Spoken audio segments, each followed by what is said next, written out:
questões, tá, da segunda prova de Embry, tá? Primeira questão, né? Ele fala para definir o que é decídua, tá? Definir o que é decídua e falar dos diferentes tipos de decídua, né? De uma maneira topográfica, tá?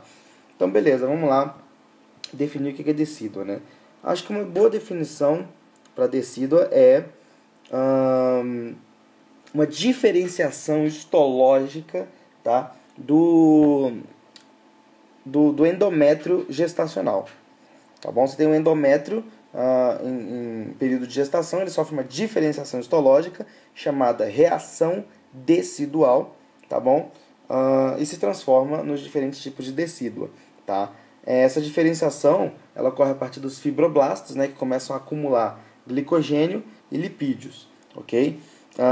E aí se transformam em células deciduais, tá? Então os fibroblastos, a partir do acúmulo desses dois compostos, né, tanto glicogênio quanto lipídios, eles transformam nessas células e vão compor os diferentes tipos de decídua, que vão ser esses daqui, tá?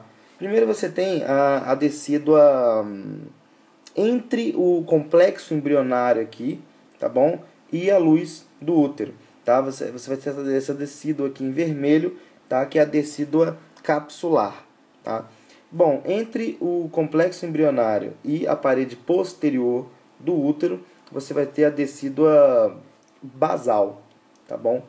O restante da parede do útero, tá bom? Todo o restante não mencionado é a decídua parietal, tá bom? Uma coisa interessante é que a decídua capsular, ao longo do começo da evolução do concepto, né, do embrião em si, essa decídua vai desaparecendo, tá bom? Por quê? Porque você vai ter o trofoblasto, né, como um todo, nessa região aqui, voltada para a luz, ele vai crescer, tá bom? De modo que ele vai... esses vasos sanguíneos aqui da decídua capsular, esses vasos vão ser comprimidos, vão ser degenerados com o crescimento do trofoblasto, do córion, né, como um todo, tá? E por causa da baixa nutrição, tá? Você vai ter uma degeneração desse tecido, tá? Na verdade, o córion vai ocupar o lugar aqui da descida capsular, enquanto esse concepto cresce, tá? De modo que, no final das contas, essa descida capsular vai entrar em contato com a descida parietal na parede anterior aqui do útero e vai ocluir dessa forma a luz uterina, tá? Bom, já essa descida verde aqui, que seria a descida basal, tá? Ela é justamente o componente materno da placenta, tá? Ela sofre você tem algumas modificações, né, que acontecem, tá, nessa mucosa, né?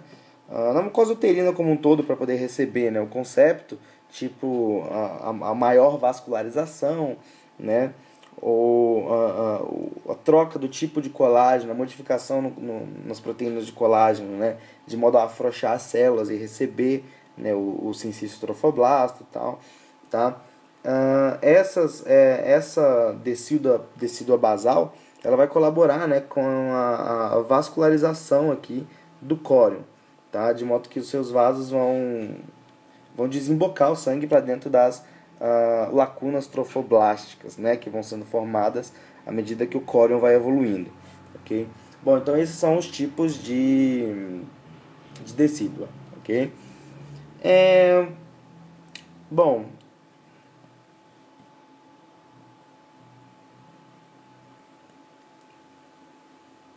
aqui você tem uma evolução do que seria a imagem anterior, tá bom? Veja bem que o córion, a parte do córion que está em contato, tá, com a decídua basal, tá bom? Que vai estar aqui assim, ó. Essa parte do córion, ela é vilosa, né? Ele tem essas vilosidades coriônicas aqui, tá bom? Entre elas você tem o aporte de sangue, né? À medida que o sincício trofoblasto vai atingindo os vasos sanguíneos da decídua basal, tá bom? E desse lado aqui, as velocidades que haviam desse lado aqui desapareceram, tá bom? Essas velocidades coriônicas desapareceram. Você tinha aqui, né, realmente um aporte sanguíneo, né, no lado da descida capsular, só que o próprio crescimento do córion, né, nesse sentido, ele acabou eliminando a decídua basal espremendo, né, degenerando esses vasos sanguíneos, espremendo a descida basal contra o epitélio da parte posterior aqui, olha, do útero, tá bom? De modo que esse córion aqui ficou lisinho, né? Então por isso que essa parte aqui a gente chama de córion liso e essa parte aqui de córion viloso, tá bom? Então o córion viloso está em contato com a decídua basal, tá bom? Então enquanto o córion liso ele vai se relacionar, né, até o momento que ele eliminar ela, ele vai se relacionar com a decídua capsular, tá? Até o momento que ele eliminar ela, pressionando e degenerando, né, essa região aqui, tá bom?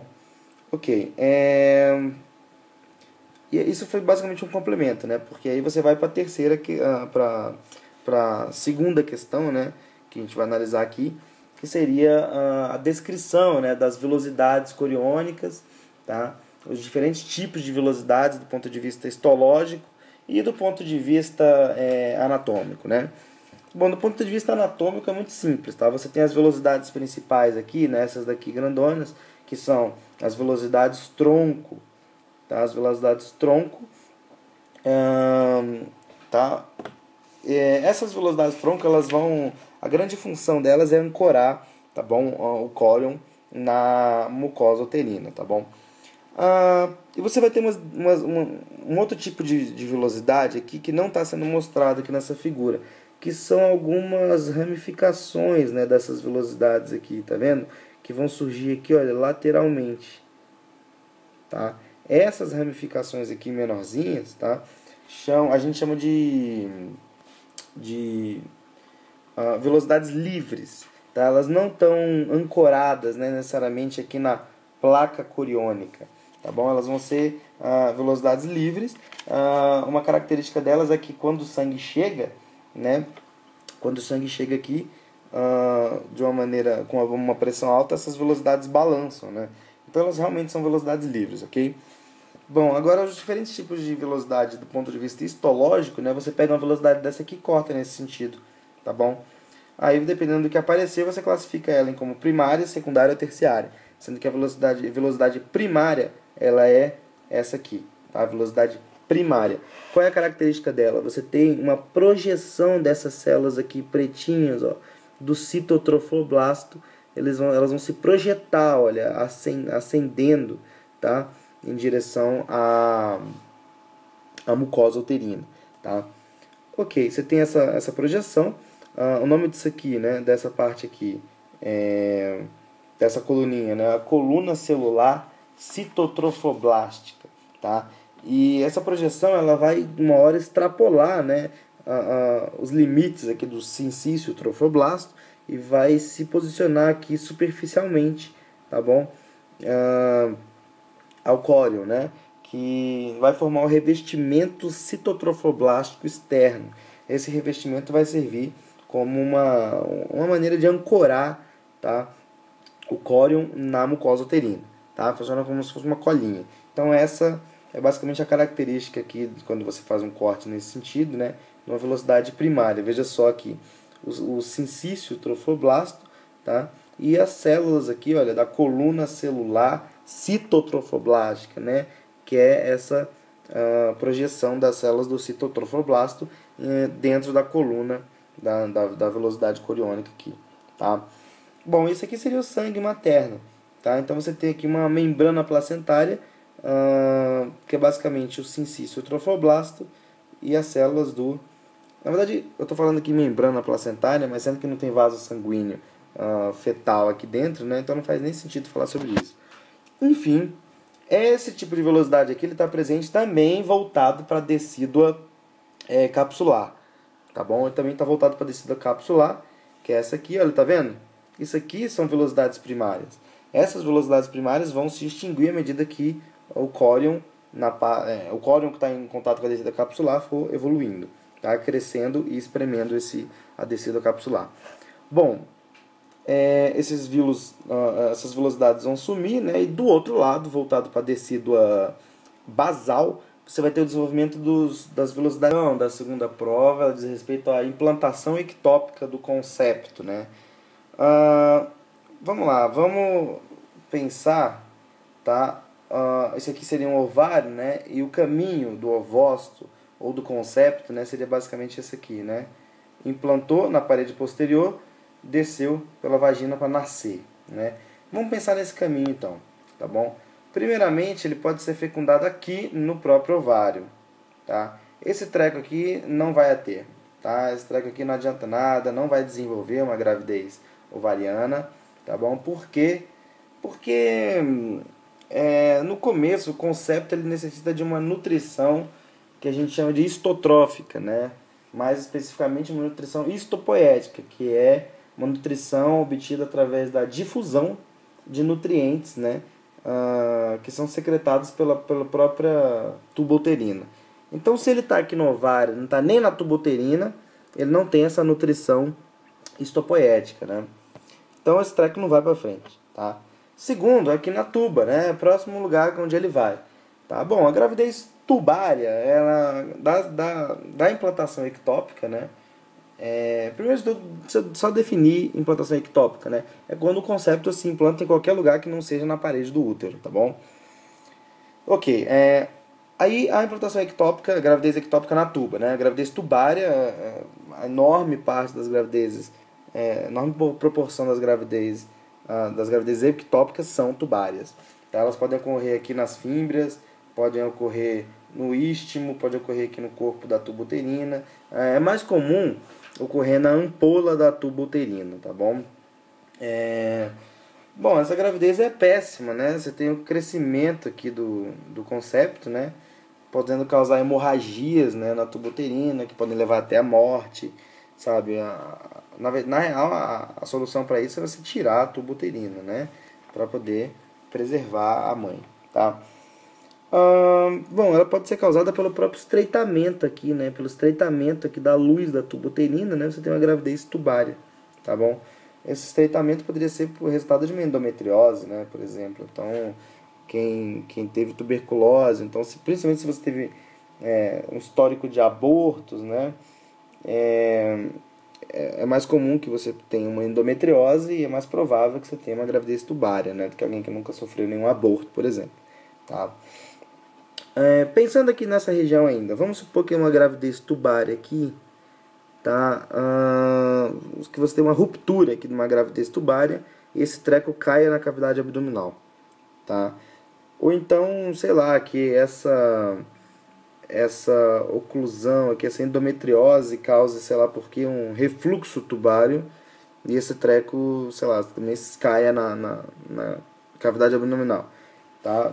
Normalmente esse negócio cai num lugar chamado recesso reto uterino, tá? Então entre o útero e o reto, no recesso reto uterino.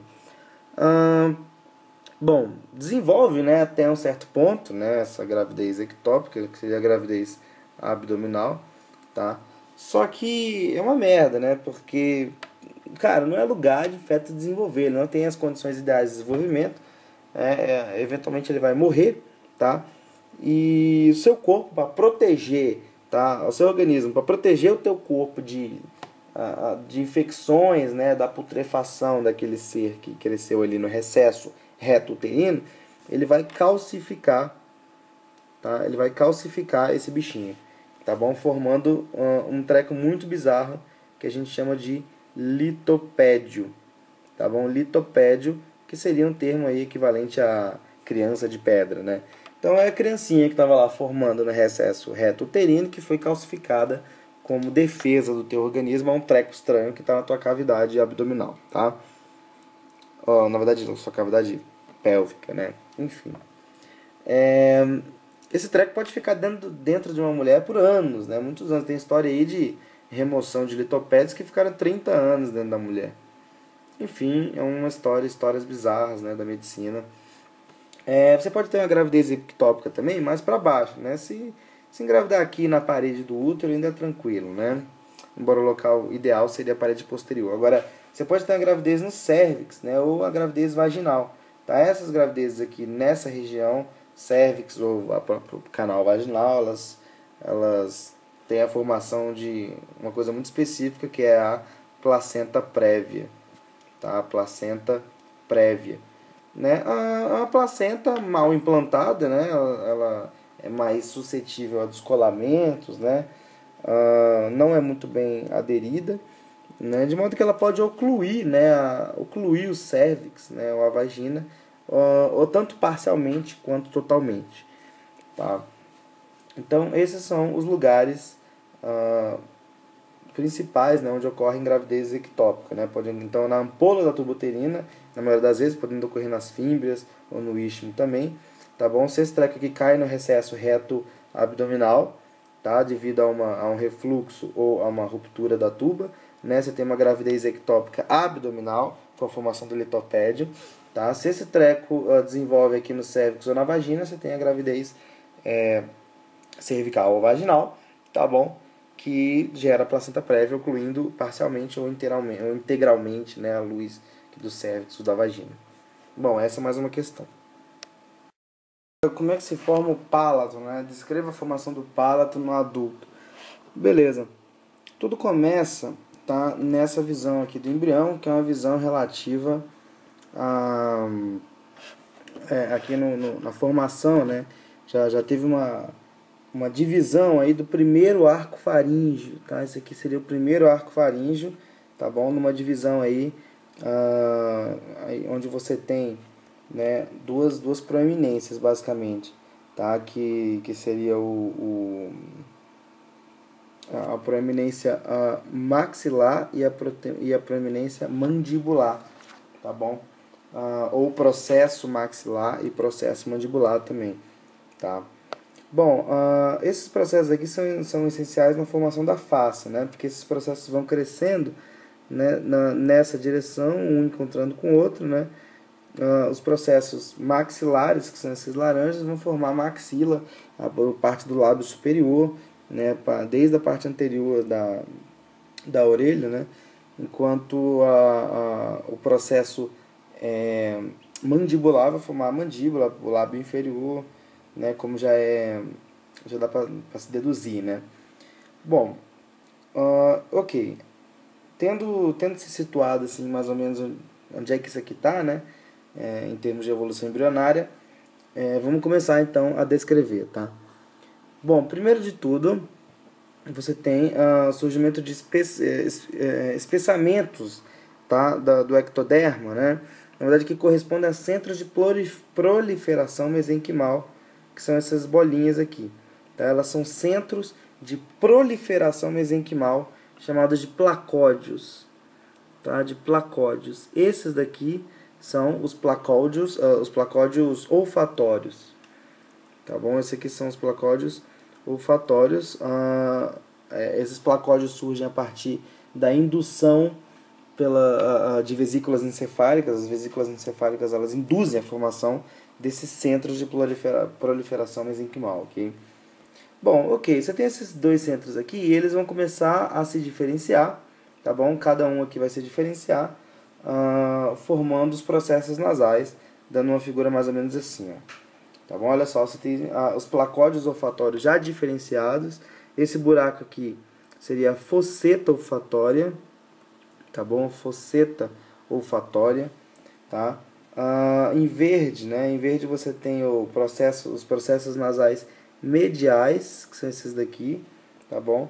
E em vermelho você vai ter os processos nasais laterais, ok? Veja só, o processo, né, maxilar também está crescendo, né? O processo mandibular também, tá bom? E esses processos aqui estão crescendo para baixo, tá? Os processos nasais mediais. Os processos nasais laterais, eles não conseguem crescer, tá bom? Porque eles vão encontrar aqui esse treco laranja, que são os processos maxilares do primeiro arco faríngeo, ok? Beleza. Esses cabras aqui, eles vão crescendo, tá bom? Esses caras aqui vão crescendo para baixo, até ficar mais ou menos assim, tá?